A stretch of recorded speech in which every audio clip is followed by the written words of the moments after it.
Welcome to the Deep Dive. We're here to cut through the noise, give you that nuanced understanding you need. That's right, to be really well informed. And today, we're embarking on a deep dive into a topic that's, well, really complex, often misunderstood. Why some black men choose to date outside their race. It's definitely a conversation that sparks passionate debates, doesn't it? It really does. Often clouded by stereotypes, but it touches on such personal choices, identity, culture.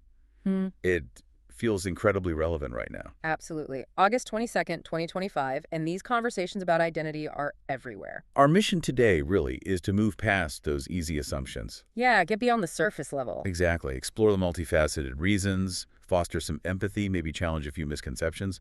This whole thing was actually sparked by an online post calling for this exact kind of open dialogue. That post got a lot of traction, I remember. It did. Now, before we really jump in, if you're looking for more thought-provoking insights, deep dives like this one, Where should they go? you absolutely need to visit mindexpansiondaily.com. Seriously, it's your shortcut to being well-informed on, well, a huge range of topics. His resource. And while you're here with us, please take a second to like and subscribe to Mind Expansion Daily. We're building this global community of learners exploring big ideas. And your support genuinely helps us grow that reach. It really does. Also, if you find today's conversation valuable, maybe eye-opening, consider buying us a coffee. Keeps the lights on. Exactly. The link's right there in the description below. Your generosity, honestly, it fuels these explorations. Now, for this deep dive, we've got a challenge for you listening. Once we lay out our findings, tell us, do you agree or disagree with the perspectives we explore? We want to hear your thoughts. Drop them in the comments below. And one last thing, we'd love to know where you're tuning in from. Just list your location in the comments. Yeah, seeing how far these ideas travel is really fascinating. Our goal is to connect worldwide. Definitely. Okay, with all that said, let's unpack this intricate issue. Let's do it. Right. So here's where things often get messy. Let's start by confronting some of those common assumptions we hear all the time. So stereotypes, yeah. There's this persistent idea, that black men dating outside their race are somehow abandoning their culture. Or that it's about status chasing. Exactly. Or strategically chasing social status, especially, it seems, when they date white women. And there's actually data on that perception, isn't there? There is. Like a recent Pew Research report suggested almost half of Americans associate interracial dating with wanting upward social mobility. Wow, nearly half. That's quite a statement about perception. And you see this echoed online constantly. It becomes a frequent talking point. Oh, definitely. Social media amplifies it. We see comments on posts about black male celebrities in interracial relationships. Lots of accusations of betraying the community. It's crucial, though, to understand how deeply these assumptions just oversimplify things. Yeah. They completely miss the individual agency, the personal preferences, the incredibly diverse motivations people actually have. It's not just abstract opinions either, is it? Yes. There's real harm. No, absolutely not. Recent surveys show a significant number of black men actually report feeling judged, scrutinized for their choices. And it's not just them. Their partners, if they're from another race, often face stigma too. Many couples report uncomfortable social interactions, subtle biases. The pressure must be immense. It is. And when you connect it to the bigger picture, these narratives, often amplified by media, can turn something as personal as love into a kind of cultural battlefield. Yeah, that's a really potent way to put it. So those are the assumptions. How did these ideas get so embedded? You mentioned media. Media plays a huge role. Yeah. Massive. Like that UCLA media study recently. It observed a pretty noticeable trend. What'd it find? A majority, like 60%, of black male characters in romantic roles in Hollywood were paired with non-black partners. 60%, wow. Compared to black women. Yeah, it's stark contrast. It was much lower, around 30% for black women in similar roles. Interesting disparity. And you see this pattern, right? In popular TV shows, big movies with major black actors, their love interests are often white or Latina. Like Empire, or thinking about stars like Michael B. Jordan. Oh yeah, you can picture the example. And this trend, naturally, it draws criticism.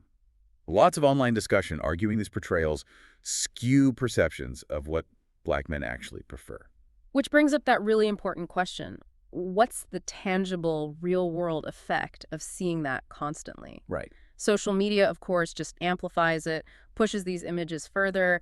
Digital media analysis shows a big chunk of content with interracial couples on places like Instagram features Black men with white women. So that specific pairing gets highlighted. It does.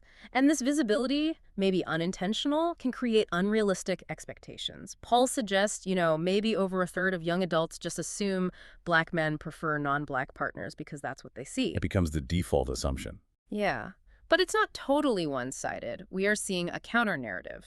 Figures like, say, Will Smith celebrating his marriage to Jada Pinkett Smith, highlighting diverse, authentic love stories, that gets traction too. Reminds us love isn't just one look. Yeah, that's a powerful point. Yeah. How pervasive imagery can sort of subtly rewire what we think is normal or desirable, even if our own reality is different. Without us even realizing it sometimes. But, okay, let's shift gears. Let's move beyond the assumptions, beyond the media portrayals. What are the real stories, the complex personal reasons driving these choices when we look past the screen? Yeah, where do we start unpacking the genuine motivations? Because it's rarely just one thing. Yeah, exactly. It's a mix. One big driver we found is just genuine cultural curiosity, a desire for exchange. Exploring different backgrounds. Yeah. Many men are simply interested in different ways of life. Research shows a good number of Black men in interracial relationships really value that cultural learning. Like learning about Latinx traditions or Asian cuisines. Precisely. Or just understanding a different worldview. I spoke to a guy in Manila recently, dating a Filipina. He said, it opened my eyes to her culture's warmth. It's about connection, discovery, not rejecting anything. That makes sense. Connection, not rejection. Another huge factor is simply limited exposure. Where you grow up. Your environment shapes your pool, right? Totally. Your upbringing, your immediate surroundings define your social and, well, dating pool. Census data shows a decent percentage of Black Americans live in integrated neighborhoods now. So interactions across racial lines are just more common. Naturally. We hear stories online, like one guy who grew up in a mostly white suburb. His relationships were interracial because his social circle was diverse. So for him, it wasn't a deliberate choice against anything, just a reflection of his life. Exactly. It wasn't about seeking out difference, just connecting with people in his community. This really just underscores the complexity, doesn't it? It's about personal journeys, individual experiences, not these broad stereotypes. And digging a bit deeper. Sometimes the choices are rooted in, well, more sensitive experiences, like marginalization within their own communities. That's a tough one. It is. Focus groups found nearly a third of Black men felt excluded sometimes. Issues like colorism. Can you explain colorism briefly? Sure. It's basically discrimination within a racial group based on skin tone, often favoring lighter skin. It's a painful reality.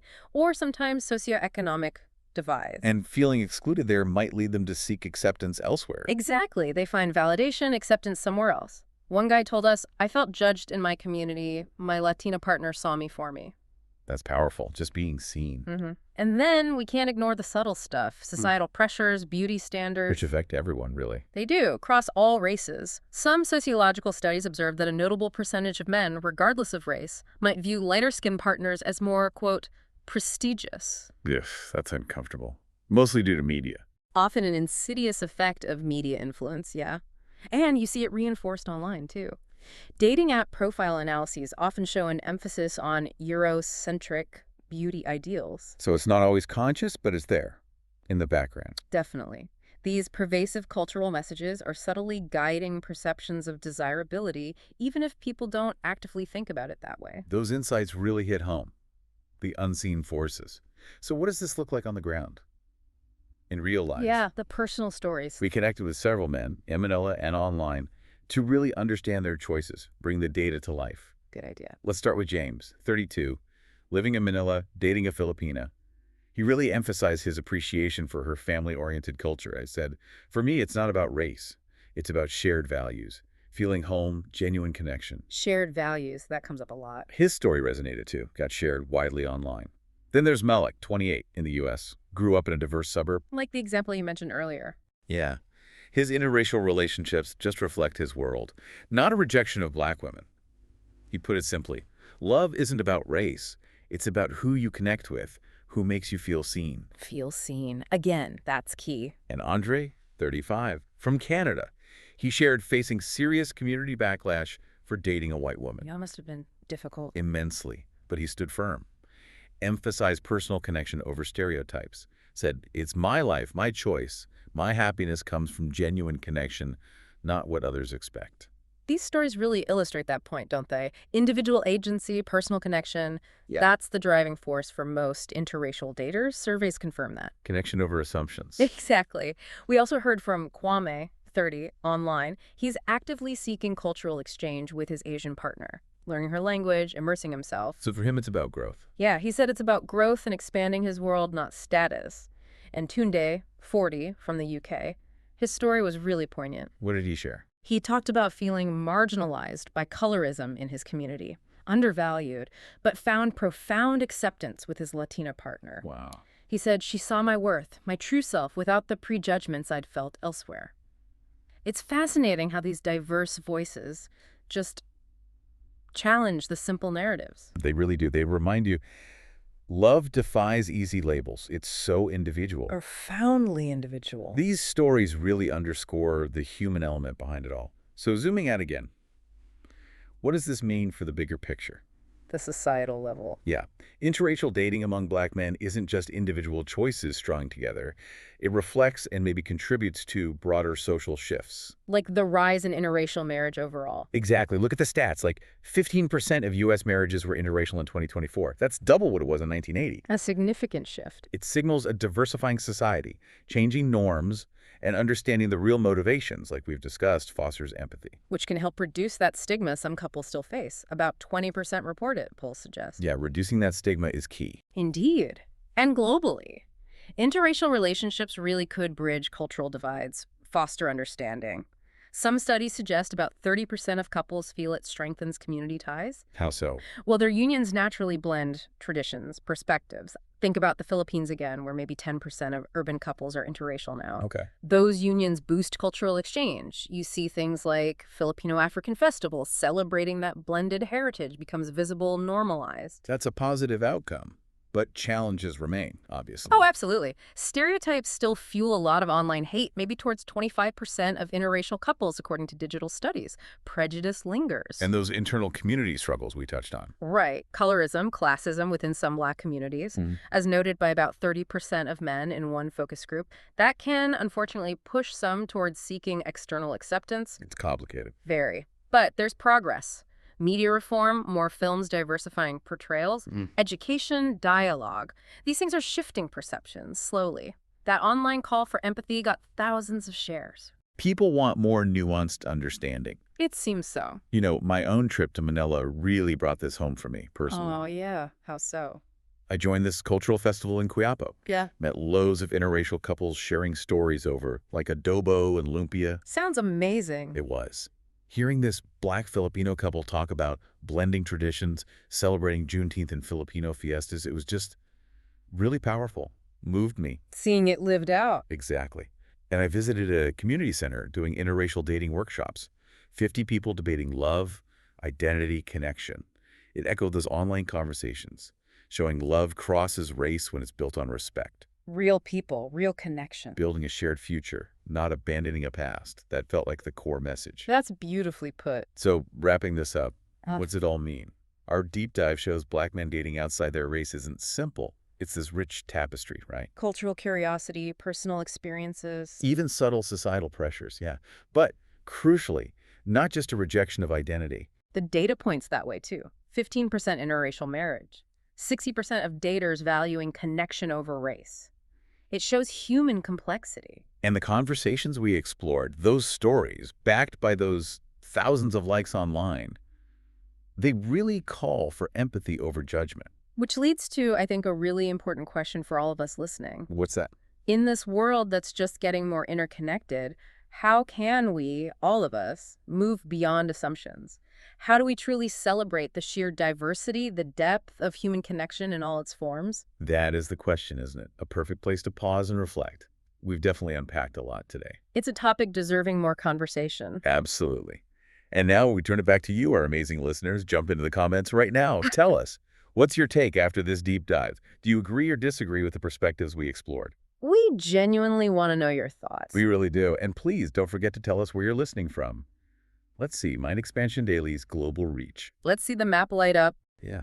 If you found this valuable thought-provoking, remember to like and subscribe to Mind Expansion Daily for more. Helps others find these conversations too.